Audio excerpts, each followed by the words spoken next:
as Hosea is dealing with things, he uses metaphors and images to help deal with some sins that are commonly looked at, such as lying, murder, insincerity, which is a huge one, because a lot of Christians, they say to do something that is completely unheard of. I want you to go find a woman who has sold her body for a living and make her a wife. Why did God want Hosea to do that? Because the children of Israel were doing that. Not physically, spiritually.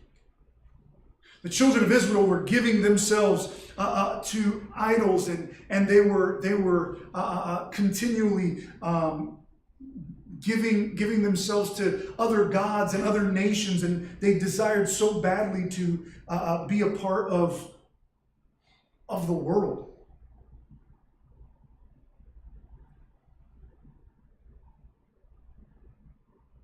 And so God here tells him, I want you, as a picture to the children of Israel, Hosea, I want you to take this lady Gomer, and I want you to make her a wife.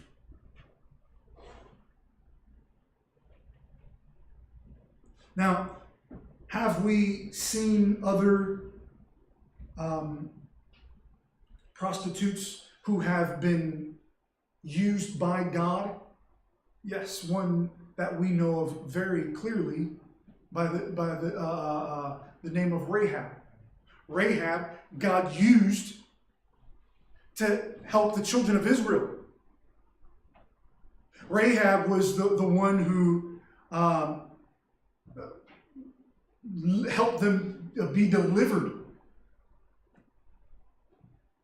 Rahab became the great-great-grandmother of King David, which became the great-great-great-great-grandmother of Jesus himself. So we've seen redemption before. However, this wasn't simply a redemption story where a lady gets saved from that and avoids it. This was a story of a lady gets saved from that and chooses to go back.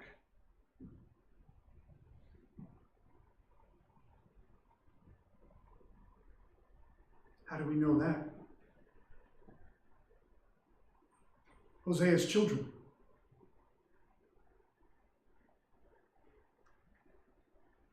I want you to look here at the first child, because this chapter is wholly built on the children of Hosea. It starts at verse 3 immediately. The subject goes to, at the end of it, which conceived and bare him a son. Immediately we go into the children of Hosea. Because something is being birthed out of this union.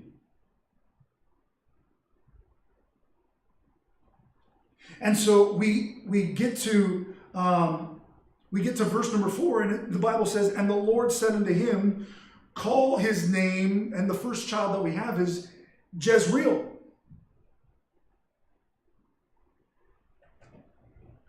Jezreel, his name essentially means God will scatter, or God will sow.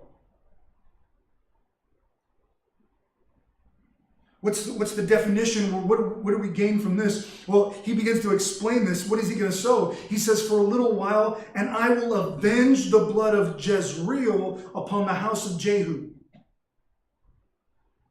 He had some judgment that was going to be passed to the house of Jehu, and he was going to scatter some things.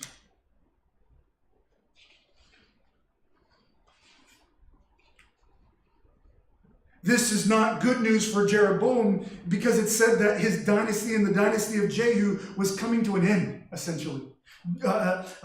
Jeroboam here, the second. This was the king that we're looking at, royalty. Their heir was going to come to an end because God had some things planned. We know the story as the kingdom was lost, and after the kingdom was lost, then came in the heathen and began to take out the children of Israel from Babylon.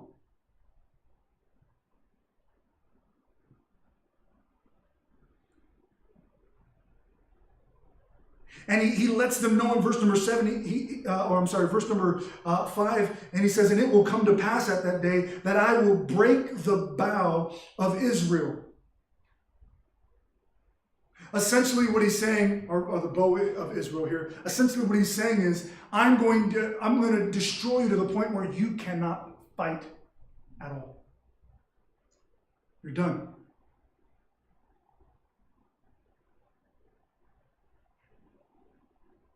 So we find from the first child, Hosea's first born son, that God was going to exact judgment on Israel. Then we have this other child here in verse number 6. "And she conceived again and bare a daughter. And God said unto him, Call her Lo Ramah." What does Lo Ramah mean? No mercy.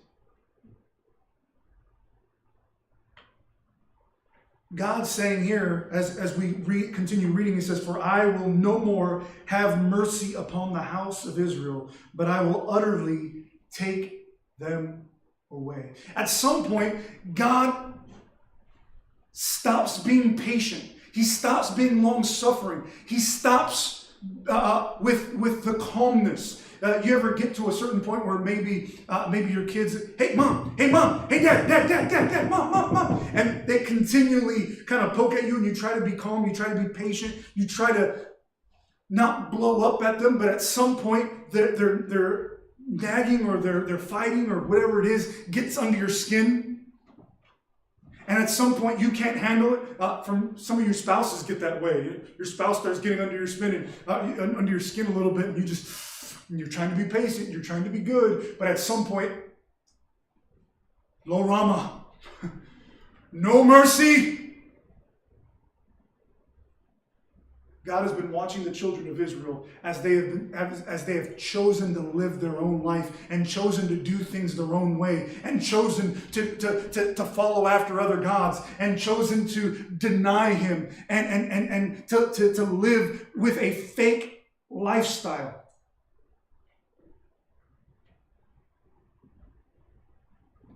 You know what's interesting about that? God's never called us to be perfect.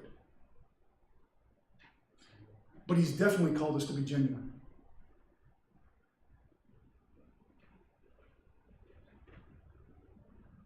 And here, he says,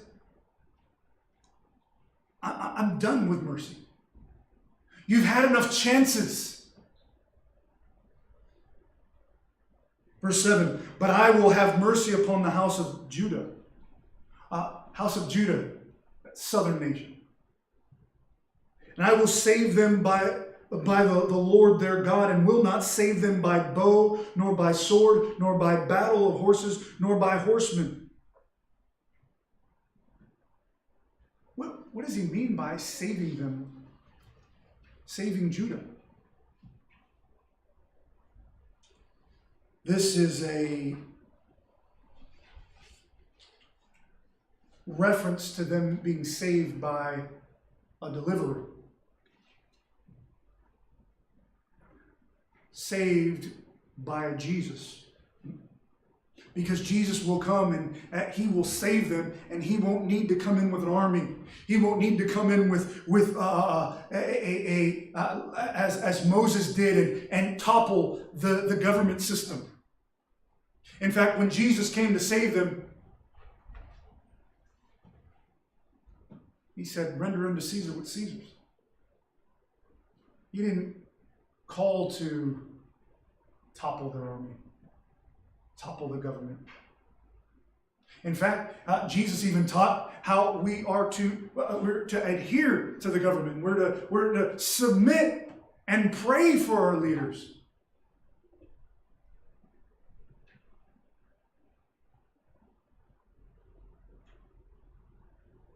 So God's saying, I will no longer have mercy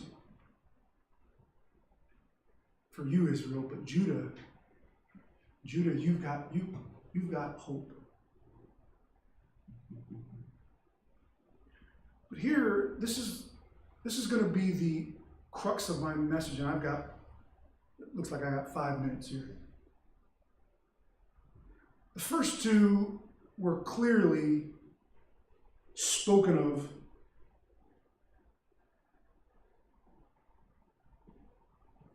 as if they were his sons.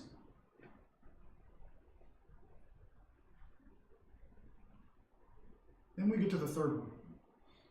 Verse number 8 says, Now when she had weaned Lo Rama, she conceived and bare him a son. You say, well, see, it says, bear him a son. Then said God, call his name Lo-Ami. You want to know what Lo-Ami means? Not mine.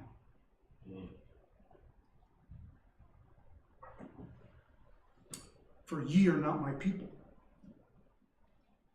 and I will not be your God.